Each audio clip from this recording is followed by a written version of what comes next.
Hey everybody, and welcome to another StoryCorps. These videos will typically be me laying out a story and breaking down key points within that story. In explaining the story, I hope to point out tips and provide you with ideas of how to run your own story. You can use this for one of your adventures and tweak it however you feel fit. Also, for our creative writing friends, you can use these hooks and pointers to help your writing. I hope everyone gets inspired, and without further ado, here is my StoryCorps, Mr. Mauldoon's Mansion. A Killer Party StoryCorps. So this story is going to be a little shorter than usual. The story is a contained piece which is meant to be used to facilitate a one-shot, though it could be stretched into a three-shot if you maybe had them play out some adventure before coming to the mansion. The great thing about this story is that you can even throw this into a campaign you're running and use it as a one-off night. This is great because you can switch up the story and give the players something to mess around in that doesn't ultimately affect the overarching issues. Bringing your party to the mansion. Oh, hello, good friend. I invite you and a guest to attend this All Hallows Eve party at my mansion, just outside the town of Albernock. Please bring with you anything you'll need to have a good time. It is advised that you bring your fighting gear as well, as there will be some friendly and fun sparring taking place. This year's theme will be a secret, so please wear anything you like and make sure to bring a big smile. As a side note, we will be collecting donations for the poor and the needy, so anything you could bring would be greatly appreciated. Drinks and food will be provided along with any smoking accessories you need. Feel free to bring your own brands, however, if you're the picky type. You're welcome to arrive at 7 p.m., however, the festivities will begin at 8, so make sure you arrive by then. The party will end shortly after midnight, and guests are advised to bring a servant, sleeping coach, or tents to be set up for you to sleep in. We hope to avoid any dangerous situations in getting home, and unfortunately the house lacks the proper sleeping arrangements for all. Once again, please remember while this party is to celebrate the passing of spirits, we'll also be celebrating life, and what better a way to do that than to give those who barely cling to life and are less fortunate to us. Please RSVP at least a week in advance to allow for my servants to make preparations. Pressed in a brown wax in the crest and signature of Mr. Barry Mauldoon. So this is the letter I like to start with. Of course, this particular letter is themed for a Halloween party. However, in your campaign, it could be another holiday or simply just a party for some event. A little bit of backstory I would provide my characters with, either at the start of the adventure or previous to them rolling up, is the knowledge they would know about Mr. Muldoon. The man is a self-made upper-class citizen, and he is an inventor and potion maker of sorts. He is a very jolly and kind fellow who always offers his services to help others. Recently, his wife of many years passed away, and he has not had as many parties as of late. He lives among a vast collection of animals, and his favorite being a butler that is Alfred the cat. It is important that with this story that we let the players have some extra information. Maybe their character plays it off as if they never heard of it, but for those who want to have a backstory which intermingles, it's important they have a chance to know more personal things that one might not just say outright. Beginning. So you assemble your party and now they arrive. This part can be a great cheery start to a wonderful day of gaming, or an awkward nightmare. In the case of a one-shot, introducing players one by one without them knowing each other previously can seem problematic. But often I find the meeting of characters in the hall to be organic and improve the party's synergy going forward. They'll bring each character in, give them the option of how they arrive and what they do once inside, and kind of let them roam around and express their personality. Some might have brought charity gifts, others might show up late and be a whole matter of inappropriate. But either way, you get to see some original fun be created. This also lets your players enjoy driving the story for a bit. The hook. So everything has been going great, or horrible. Who knows, depending on how your party has interacted so far. But now you want to throw out the story and you want to lay it on so they can jump right into the action. In my 2 run-throughs, I used a scavenger hunt as a way to both group these strangers and give them clear objectives. This also has them returning to the main hall at a particular time to meet back up with the other guests, which they'll slowly be more and more separated from. You could alternatively allow them to go on a hunt or maybe have a competition, but no matter what you do, you'll all the while be dropping these breadcrumbs of clues that this adventure might not be all they see. For my game, I always throw in a murder. Quickly, upon their first room, the party finds a man passed out on a couch. Upon further inspection, they find out he is dead, and often they begin addressing this like any sane individual would. However, the other guests merely ignore it, and the staff seems content to simply sweep away the mess and be done with it. Theme. So we gave them the first clue, well, the first one they notice as being clearly off. Moving forward, I would continue this theme in each of the rooms they proceed through. In this story, Mr. Mauldoon is a vampire. Long has he held on to his curse, and with the loss of his wife, he has given up on doing good and lets the curse finally take control. In the time to come, he would be off killing the other guests, setting traps to intentionally cause struggles for the party and the other guests. As they progress through their scavenger hunt, the intent is to show that these things are happening and hide the cause in mystery. Clues. The second clue I would give would be one from a character witness. This is someone who you would expect to know Mr. Muldoon. This person will express something is off about him, or that they feel as if this year's event is going not as they usually do. They won't be able to give specifics, but they'll simply share with the party their doubt.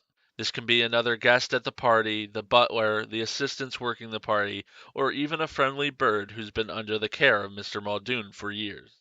The point of this clue is to cement the idea that if the player was suspicious, they're right to be. This will encourage them to poke holes rather than simply cover up what they have seen and ignore it. The third clue. Another odd item found in the house or another event which the party will observe. This can be a letter that Mr. Muldoon wrote to his friend or relative explaining his struggles, or simply another part of the house going haywire, such as the hunting dogs getting loose and killing another guest. This now gives the player a base to start building their hypothesis on. From here, the player will begin connecting ideas and events, taking a closer look at everything they have been presented with, and questioning even the most mundane things. Clue 4. Make something incredibly obvious occur before them. Something that could not have happened if not for a single reason that someone intended it. Maybe you have an animatronic creature of Mr. Muldoon's go kill crazy, only for the party to find that the thing was being controlled remotely, or a key had been turned to cause this to happen. No matter what you choose, it is important that there is some direct damning evidence. Maybe the key in the machine has a BM on the key for Barry Muldoon, or the remote receiver is found in Mr. Muldoon's study in a drawer. The important thing is that the party now feels that they must confront Mr. Muldoon to question him. Alternate theme. So, something I enjoyed adding in after I had already made this game was this group of rather rude guests. The man being a king of a small region, his son the prince accompanying him, and an advisor, a craftsman, and technician. These people were often used as a scapegoat in my games, which would distract from the main theme. The interesting thing about the group is that while they can be seen as to blame for some of the murders, ultimately their being there and being allowed to kill so freely can actually add to the suspicion towards Muldoon. Both my parties questioned why such a kind man would invite these brutal and rude guests and allow them to go around doing whatever they liked in his house. These guests are a fun addition as they give you a chance to kind of poke at your party and see what personalities and reactions bubble up. If you want to add in a little complexity and you think your players can handle it, this is a great alternate theme to throw in. Finale. Now, normally we would talk about arc points, but with this adventure being so short, the entire story is pretty much arc points. In place of arc points, this story makes use of the clues as the arc points, which bring the story back into focus. While the party does its random action between each event in each room, the events keep tying back to the underlying story. Another thing we'll be skipping is the idea of reminding the player where they should head to end this adventure. For this adventure, we have a set return location and timeline, which all lead back to the encounter with Mr. Muldoon. Should your party try to break away, you can always say that they are found by the waiters and brought back, or some other quick scene skipping kind of thing occurred to make sure that they don't waste their time. With the clock striking 11 p.m., they are ushered into the final room, a fine dining hall where they are meant to present their items from the scavenger hunt. By now, they know something is off, but if they had managed to ignore it up until now, the empty dining room would clearly tip them off that something is wrong. With no guests, no servers, only Alfred the butler and Mr. Muldoon, the party is forced to face the issues. Mr. Muldoon, in regret, will open up, but with so much bad done already, he'll ultimately choose to finish his plans. Sometimes I have him plead that the party end him, as he's too weak now to stop himself. Other times he fights tooth and claw, embracing the darkness. Ultimately, in the end, you want to reveal as much as possible. Such a quick story and the unfamiliar atmosphere, it's understandable that they might have not caught everything you tried to give to them. Alfred can be used to fill in this blank, and also Mr. Muldoon, as he speaks his final words before transforming to the party. The most common ending for my one shot has been the party left confused what to do with the mansion they had now basically inherited, and also saddened by seeing a friend or just a nice person turn so evil in his final moments. Alternate endings to this could be that the party is greeted at the door by some kind of NPC group who had been alerted to the mansion's bizarre nature on this night, or a friend of Muldoon's who is tasked with taking over his estate in Muldoon's absence. Nothing was a better ending than the one I had in my most recent game, where a player had this final conversation with Mr. Muldoon. What's wrong with you, Mr. Muldoon? Why are you so depressed? I don't know. I'm so lost. You know, I really do care about the charities I work for, the people that I hold these events for. For nearly 800 years I was content with my life. I made people happy, and even when they were nasty about it, I still knew that I gave them hope. But what is the point? She's truly gone. You know, life can be dull if you have no purpose. Others like me find purpose in sustaining the thing you are. They seek to further enhance their being and to take what they can because they simply can. I hope that my last act can inspire you to find purpose you care about. I never chose to have this life. In my younger years, I pondered how I was meant to spend my life. Should I simply do as I pleased and throw caution to the wind?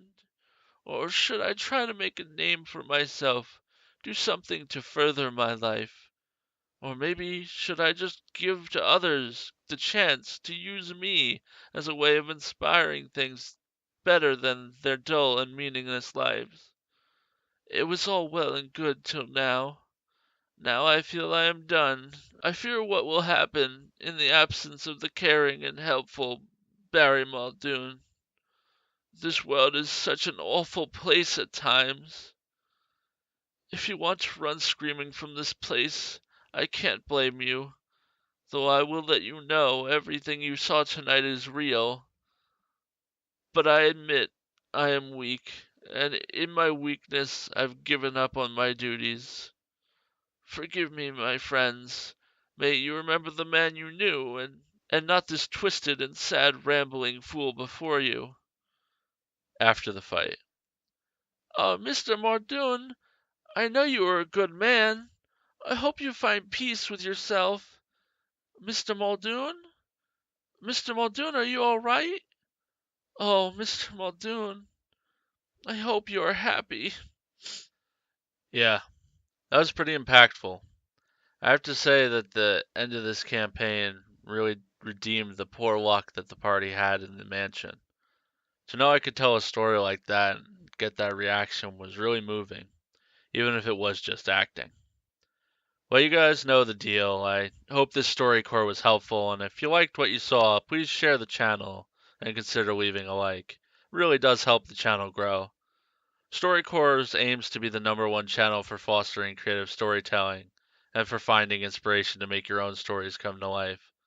I'll always provide the StoryCorps as long as you all keep building around them. Have a wonderful day, and please subscribe if you want to see more content. Thank you, my faithful adventurers.